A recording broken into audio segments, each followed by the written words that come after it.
इसके बाद हमारे पास एक इम्पॉर्टेंट यहाँ पर आता है टॉपिक म्यूकोपॉलीसैकेराइड और ग्लाइकोसोअमीनोग्लाइकन्स। तो ये एक इम्पॉर्टेंट टॉपिक मतलब यहाँ पर शॉर्ट नोट मैंने देखा है आ जाता है, तो उस वजह से मैं इम्पोर्टेंट बोल रहा हूँ इसको। बाकी ये आपके जो प्रीवियस ईयर एग्ज़ाम के पेपर होते हैं उस पर डिपेंड करता है किस एरिया में कौन से क्वेश्चन इम्पोर्टेंट होते हैं। बाकी आपको नॉलेज तो सभी चीज़ों का होना ही चाहिए। ये जो तुम्हारे ग्लाइकोसोअमीनोग्लाइकन होते हैं, ग्लाइकोसोअमीनोग्लाइकन होते हैं, ये प्लांट में नहीं मिलते। ये जो है हेट्रोपॉलीसैकेराइड हैं, वो आप समझिएगा हेट्रोग्लाइकन के अंदर मैंने इनको रखा है, तो ये हेट्रोपॉलीसैकेराइड हैं। ये अनब्रांच्ड होते हैं, ये ध्यान रखना है आपको।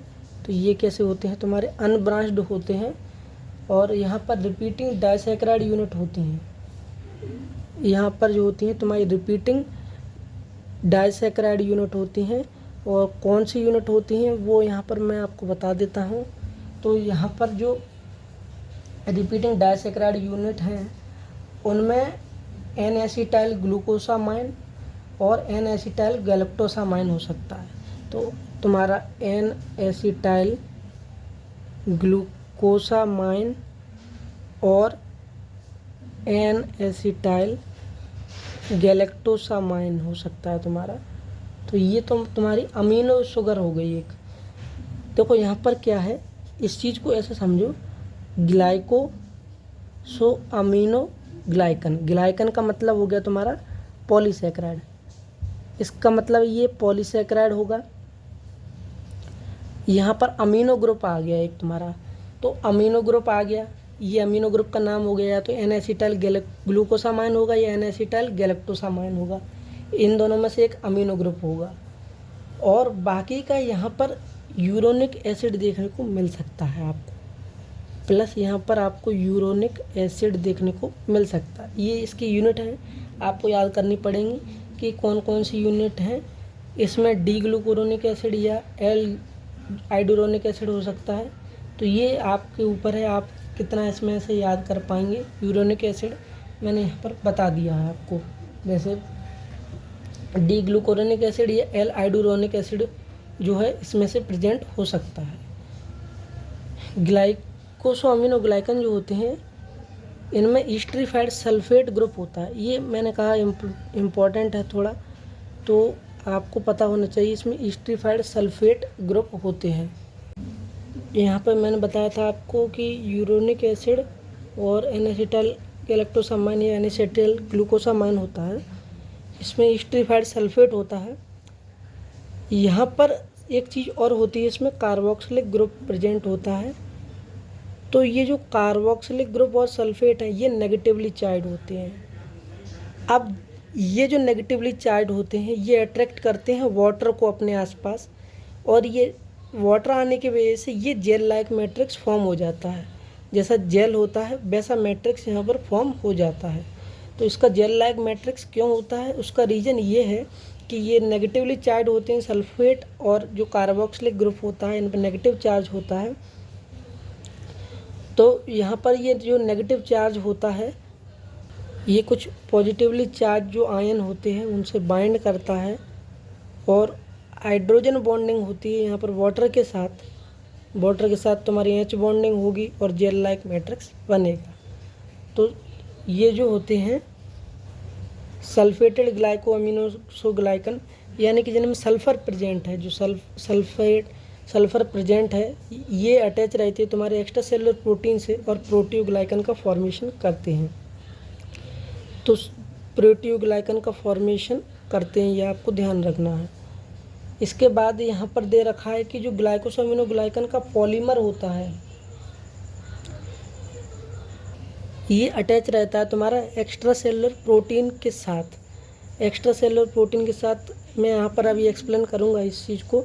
मैं आपको थोड़ा सा बता देता हूँ थ्योरी का, कि जो एक्स्ट्रा सेलुलर प्रोटीन के साथ अटैच होता है उसको हम कोर प्रोटीन बोलते हैं।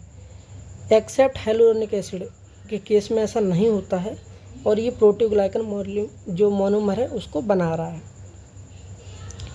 मान लीजिए ये आपका पॉलीमर है, ये तुम्हारा पॉलीमर है किसका? ग्लाइकोसोमिनोग्लाइकन का। ये जो ग्लाइकोसोमिनोग्लाइकन का पॉलीमर है ये कोर प्रोटीन से अटैच रहता है। ये कोर प्रोटीन क्या है तुम्हारा? ये कोर प्रोटीन एक एक्स्ट्रा सेलुलर प्रोटीन है जिससे कि ये कोवलेंटली अटैच है। कौन? ग्लाइकोसोमिनोग्लाइकन का पॉलीमर। ग्लाइकोसोमिनोग्लाइकन का पॉलीमर अटैच है तुम्हारे इस कोर प्रोटीन के साथ, और इन दोनों को हम मिलाकर के यहाँ पर कहते हैं प्रोटियोग्लाइकन मोनोमर। प्रोटियोग्लाइकन मोनोमर, प्रोटियोग्लाइकन मोनोमर बोलते हैं। अब ये जो ग्लाइकोसोमिनोग्लाइकन है ये इससे कोर प्रोटीन से अटैच है। ये अटैच होता है तुम्हारा ट्राइसैकराइड लिंकेज के थ्रू। अगर कहीं से कोई क्वेश्चन आता है तो ट्राइसैकराइड लिंकेज के थ्रू ये अटैच होता है तुम्हारा। और इसका जो अपीयरेंस होता है बोतल ब्रश जो होता है तुम्हारा, बोतल ब्रश होता है, बोतल साफ करने वाला जो ब्रश होता है उसके तरीके का देखने को मिलता है। अब जो ये तुम्हारा प्रोटियोग्लाइकन का एक मोनोमर हो गया, यहाँ पे मैं पेज चेंज करता हूँ फिर आपको बताता हूँ ये चीज़ कि ये जो जैसे ये था तुम्हारा ग्लाइकोसोमिनोग्लाइकन का पॉलीमर था। ये एक बार मैं फिर से बता देता हूँ इसी चीज़ को ताकि आपको याद हो जाए। ये अटैच है तुम्हारा एक एक्स्ट्रा सेलुलर प्रोटीन से। इस प्रोटीन को हम कहते हैं कोर प्रोटीन। इस पूरी चीज़ को core protein plus GAG polymer, glycosaminoglycan polymer, इन दोनों को मिलाकर के हम कहते हैं प्रोटियोग्लाइकन मोनोमर। प्रोटियोग्लाइकन मोनोमर। जब ये प्रोटियोग्लाइकन मोनोमर आपका जुड़ जाता है जाकर के हाइलुरोनिक एसिड के मॉलिक्यूल से, एसोसिएट होता है हाइलुरोनिक एसिड के मोनोमर से, हाइलुरोनिक एसिड के साथ, तो ये बनाता है तुम्हारा क्या? प्रोटियोग्लाइकन एग्रीगेट। प्रोटियोग्लाइकन एग्रीगेट बनाता है तुम्हारा। एग्रीगेशन हो गया एक तरीके से, तो इसको हम प्रोटियोग्लाइकन एग्रीगेट कहते हैं। थोड़ा सा ये टफ पार्ट है तो 2-4 बार देखने पे आपको ये समझ में आ जाएगा। इसका अपीयरेंस कुछ ऐसा होता है, ये नीचे ऐसे कुछ बोतल ब्रश की तरह। जो तुम्हारा प्रोटियोग्लाइकन एग्रीगेट है उसका तुम्हारा जो होता है अपीयरेंस, तो अगर आप डायग्राम देख लेंगे बुक में तो आपको ये समझ में आ जाएगा। अब यहाँ पर लिंकेज की बात करें, अगर एक लिंकेज की बात और है कि ये जो लिंकेज हो रही है प्रोटियोग्लाइकन मोनोमर और हाइलुरोनिक एसिड में, ये आयनिक लिंकेज है, आयनिक अट्रैक्शन है। और यहाँ पर एक चीज़ और हेल्प करती है तुम्हारी, लिंक प्रोटीन होती हैं कुछ, वो भी इसमें लिंकेज में हेल्प करती हैं। तो अगर हाइलुरोनिक एसिड को हम छोड़ दें, हाइलुरोनिक एसिड है इसको छोड़ दें, तो बाकी सभी में तुम्हारा सल्फेट ग्रुप जो होता है तुम्हारा वो प्रेजेंट होता है। ये आपको ध्यान रखना है। सभी ग्लाइकोसोमिनोग्लाइकन में except hyaluronic acid sulphate group present होता है। तो जब भी क्वेश्चन आएगा, अगर एमसीक्यू में आता है तो वो ये पूछेगा किस ग्लाइकोसोमिनोग्लाइकन में सल्फेट ग्रुप नहीं होता, ऐसा क्वेश्चन आ सकता है, या किस किस में होता है, तो वहाँ पर आपको 3 ऑप्शन सही मिलेंगे। तो इस तरीके से आपको देखने को मिल सकता है। अब यहाँ पर एक क्वेश्चन होता है कि ये ग्लाइकोसोमिनोग्लाइकन जो है म्यूकोपॉलीसैकेराइड कहाँ कहाँ हमें देखने को मिलता है, तो ये हमें साइनोवियल फ्लूइड के अंदर देखने को मिलता है। ये आपका अगर म्यूकोपॉलीसैकेराइड आपको लिखना पड़ा तो ये भी लिखना पड़ेगा कि साइनोवियल फ्लूइड में मिलता है, कहाँ कहाँ मिलता है। विट्रस ह्यूमर में मिलता है आपको, जो विट्रस ह्यूमर होता है आपका आई में, आपके आई में आपको पता होंगे 2 ह्यूमर होते हैं, एक्वस और विट्रस, तो विट्रस ह्यूमर में मिलता है। आर्टेरियल वॉल में मिलता है आपको, बोन्स में मिलता है आपको, कार्टिलेज में मिलता है आपको। अब यहाँ पर एक टॉपिक और है, वो है तुम्हारा टाइप्स ऑफ ग्लाइकोसोमिनोग्लाइकन का, और थोड़ा सा और बचा है क्योंकि हमने यहाँ पर डायरेक्ट जंप कर लिया था होमोग्लाइकन और हेट्रोग्लाइकन में। तो क्योंकि ये रैपिड रिवीजन है इसलिए मैं थोड़ा सा टाइप ऑफ ग्लाइकोसोमिनोग्लाइकन में ज़्यादा डीप नहीं जाऊँगा। तो जो ऊपर ऊपर का है, जो हमारे पास नॉर्मल फंक्शन वगैरह है उसकी बात करेंगे, तो आपको ये बुक में से अच्छे से पढ़ लेना है। बाकी पार्ट में भी क्या है कि रैपिड रिवीजन की वजह से मैंने ज़्यादा डीप जाने की कोशिश नहीं की है। बट ऐसा कोशिश किया है कि अगर आप पहली बार भी पढ़ रहे हैं इसको तो आपको थोड़ा सा तो आ ही जाना चाहिए ताकि आप इसको लिख सकें। तो यहाँ पर एक इम्पॉर्टेंट कह सकते हैं हम, क्योंकि टाइप्स ऑफ ग्लाइकोसोमिनोग्लाइकन दे रखा है बुक में और ग्लाइकोसोमिनोग्लाइकन पे 2-3 पेज दे रखे हैं अकेले, तो एक इम्पॉर्टेंट टॉपिक आप कह सकते हैं। यहाँ पर पहला आपका हाइलुरोनिक एसिड है, हाइलुरोनिक एसिड। दूसरा कॉन्ड्रोइटन सल्फेट है। सबसे पहले आपको इनके नाम याद करने हैं, क्योंकि अगर टाइप्स लिखना है आपको तो नाम लिखना पड़ेंगे सबसे पहले, उसके बाद आप इनका यूज कर सकते हैं कहीं लिखने में।